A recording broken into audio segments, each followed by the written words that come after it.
Guys, so I was planning to upload a video yesterday and then my filming was cut halfway through and I didn't even realize, so I'm going to refilm.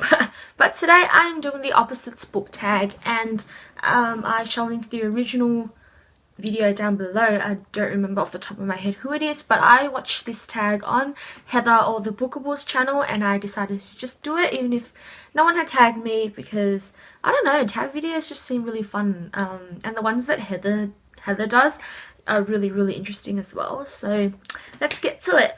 Ooh, my hair's so gross because I've had chlorine eat at it. First question is the first book in your collection versus the last book that you bought, and I'm pretty sure that the first book that I ever received was one that my mum came home with, and it is I Wonder Why Encyclopedia. And this isn't really a reading, like a fiction book sort of, but I'm pretty sure this is the first physical copy of a book that I ever owned. My mum was really into, you know, building knowledge and stuff for me when I was young, and in the book you have like different questions, like this one says, how far can I go in an hour, and then an answer, and you know, different images and stuff like that. So it was pretty interesting. I got a lot of my facts for like grade 3 assignments out of this. It was pretty good when I needed it, and it's lasted me I think 13 years. In terms of a fiction book, like an actual reading book, I am pretty sure the first books that I got was from my cousins, and they were the Babysitters Club, and they were actually really good, but my dad donated them away. So the last book that I bought though was Across the Universe by Beth Revis, and I got this for $1 at my local library. I kind of destroyed it though because I went to rip off all the contact because they still had the barcode there and there, and dad was like, you know, use a hairdryer and stuff, and I did, but I didn't do it properly, so now I have like ripped bits and stuff. But that was the last book that I bought. Question number 2 is a cheap book versus an expensive book, and along with Across the Universe I ended up getting The Selection by Kiera Cass for $1. I have my elastics in and I can't talk properly.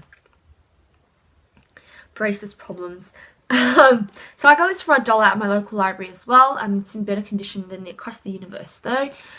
And the most expensive book that I ever bought is probably Tim Winton's Eerie, and I think I got this for $20 something. It was on sale as well. So question number 3 is a female point of view versus a male point of view, and for female I chose The Other Boleyn Girl by Philippa Gregory, and this is number 3 in my top 5 books. So this is set during King Henry's time, or King Henry VIII's time, so the Tudor time, and the narrator or the point of view is Mary Boleyn, the sister of Anne Boleyn or Queen Anne. But in this story, it is sort of Mary's life, how she gets involved in the court, or the, you know, the court world, how Anne comes in, and how they sort of, you know, clash because they're sisters, but at the same time they're rivals. I really liked Mary. I've never liked Anne that much, but Anne was never, like, she's never been portrayed as amazing in history, and no one knows a lot about Mary, but Mary was, she was absolutely amazing in this book, and I just love it. And the male point of view I chose is This Boy's Life by Tobias Wolff, and it is a sort of like a coming of age story about a boy named Jack. Oh, whoa. Actually, I think this is sort of like a memoir, like an autobiographical thing, because it follows Tobias Wolff, a 10-year-old boy who, you know, has to learn how to adapt to life and stuff, and then his mother gets remarried to a man who is sort of violent, has a lot of, you know, different morals, I guess, tends to control people, and Tobias Wolff ends up changing his name to Jack, and it's just a story about him. And I studied this in literature in high school, and I absolutely loved it. I thought it was just a great piece of writing. It was very touching, very relatable as well, because, you know, all young kids go through different stages in their life. Moving on, and question number 4 is a fast read versus a slow read, and the fast read that I have is Raven Girl by Audrey Niffenegger, and this is a 80-page or so picture book, a modern day fairy tale about a raven and a boy and a postman, right, that's right, who meet each other and, you know, end up falling in love, and they have a daughter called Raven Girl. And I really enjoyed it. I think Audrey wrote this for a ballet performance, and I can see it happening. In the picture book you've got like different illustrations like this, and it does sort of get creepy, but at the same time looks pretty cool. I've done a review for it and I'll leave a link to it down below for you guys, but I finished this in 15 minutes, I think. And a slow read is George R.R. Martin's A Game of Thrones, and I was looking for other books to see how slow other books that I knew I read took really long time to read, but I think this took probably a month or two to finish. Not because it was bad, it was actually really good, really captivating, but because whenever I put it down I never felt the urge to get back to it, and I don't know why. I know a lot of people are enthralled by his writing, you know, they fly through his books, but I've put off the entire series, which isn't good because I do want to read the entire series and then hopefully watch the TV show as well, but this took a really long time. Question number 5 is a pretty cover versus an ugly cover, and I had a hard time picking this out because there are a lot of pretty covers to choose from, so I had to give these two a tie, and it is Hourglass by Myra McIntyre and Scatterheart by Lily Wilkinson. And if you've watched my videos, then you know that this is number 5 in my top 5 and that I absolutely rave about this book. The cover is absolutely beautiful. I love the illustration and the colour, and the back of it as well, you know, with the sort of mirror-like image there. So this was beautiful. I know there are different editions, but I just had to get my hand on this edition and on this one, and I think I have this thing with purple for some reason, but this image is actually really captivating. I have like stared at it for quite some time, and I've tried to sort of, you know, see what's happening, but it just looks amazing. And it's all shiny. Look. The purple bit is shiny, so I think that's just gorgeous. I have no idea what the book is about though, because I haven't read it yet. And the ugly cover that I chose is The Phantom of the Opera by Gaston Leroux, I think. And I don't know if it's this edition or not, but this is a pretty ugly cover. I have no idea what she's doing there, and I don't think I want to know. But this is a pretty terrible cover. Safe to say that the story is amazing, and I love Phantom of the Opera, so the cover. Question number 6 is a national versus an international book, and I interpret this as a book set in my country, so Australia, versus a book set in a different country. And the book that I chose for national is My Brother Jack by George Johnston, and I don't know if a lot of people have heard about this. I'm pretty sure it's also sort of like a semi-autobiography or like a memoir or something, and I grew to love the characters and the sort of the 80s, I'm pretty sure, or First World War. That was ages away.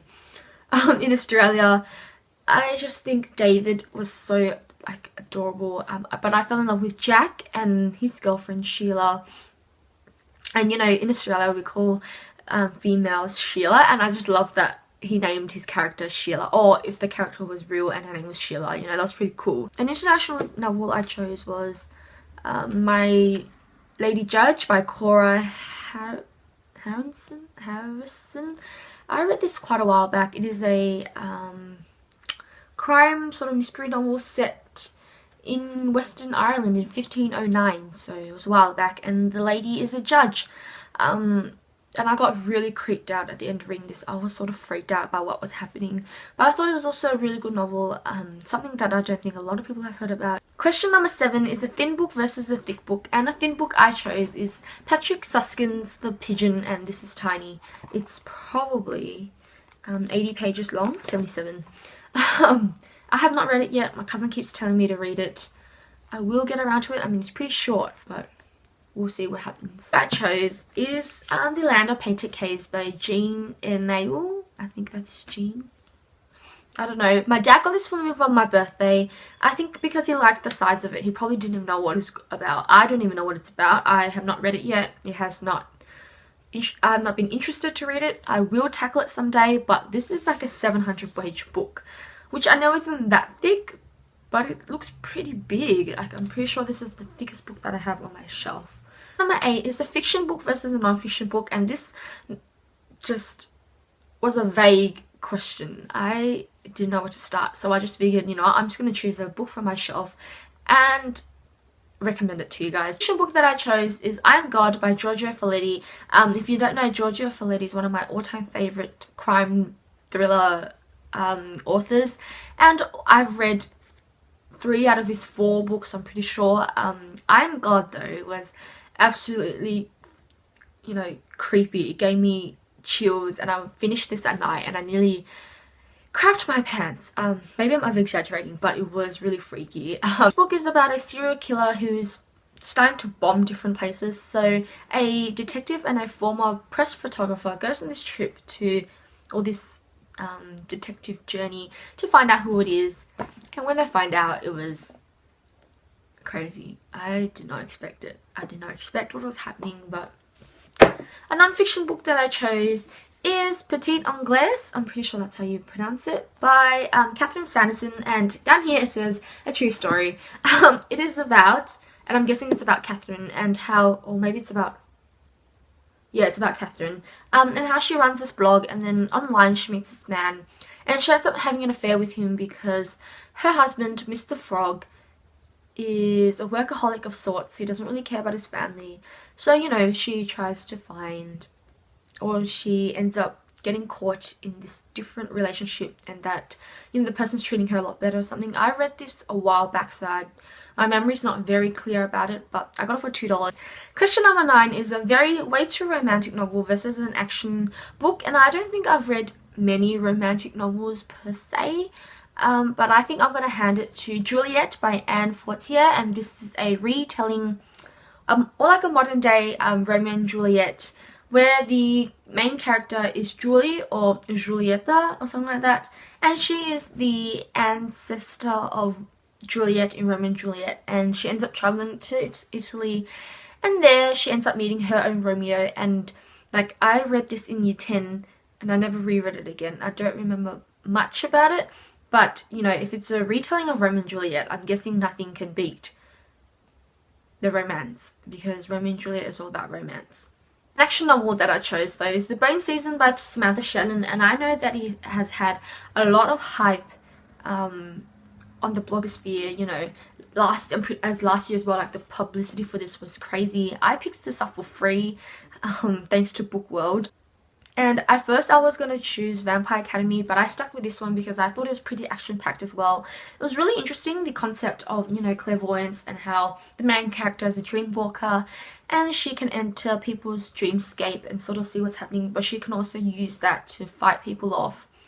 And they enter this sort of like training camp and learn to fight. It is pretty similar to Vampire Academy at some points, but overall it's pretty enjoyable. I have written a review for this, and for all the other books that I've written reviews for, I'll leave a link down to below. I don't remember now, but I know a lot of people have heard about it.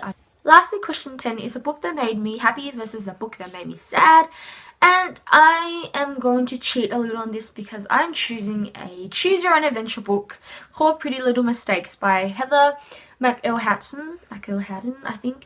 It is a fiction book, but it's not really a novel, I guess, but it made me laugh out loud with all the wacky scenarios that I found myself in. So you start off in college, and then you choose your degrees, and then you start to choose your own pathways through life.